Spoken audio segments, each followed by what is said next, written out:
ప్రవచనకారులంతా ఎవరో రాసిన వాటినే కదా ప్రవచిస్తారు. వాల్మీకి రామాయణము, విశ్వనాథవారి రామాయణము, మొల్ల రామాయణము ఇలాంటివే కదా చెప్తారు.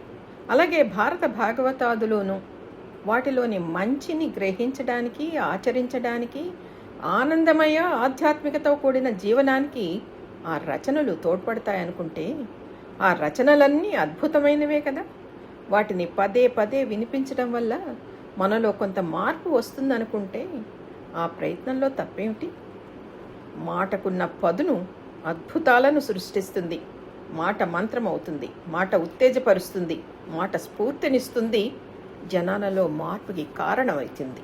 ఇలాంటివి చరిత్రలో చాలా జరిగాయి. గొప్ప ఉదాహరణ మన స్వతంత్రోద్యమం. ఒక్క తాటి మీదకు తెచ్చి అసాధ్యాన్ని జాతికి జాగృత గీతమైంది. పిరికితనాన్ని ఎరుపెక్కించి ఉద్యమ స్ఫూర్తికి ఊపిరిపోసింది, అద్భుతాన్ని సృష్టించింది. అది ఎవరో రాసిందని అందరూ అనుకరించలేదా? దాన్ని రాసిన ఒక్క బంకించంద్ర చటర్జీ మాత్రమే ఉపయోగించారా? అలానే మంచి ఎవరు రాసినా దానిని 10 మందికి చేర్చడం, తద్వారా మంచి మార్పు ఆశించడం అభిలషణీయం. అందుకే నేనెంచుకున్న మార్గం ఆడియో వీడియో ద్వారా మంచిని పంచుకోవడం.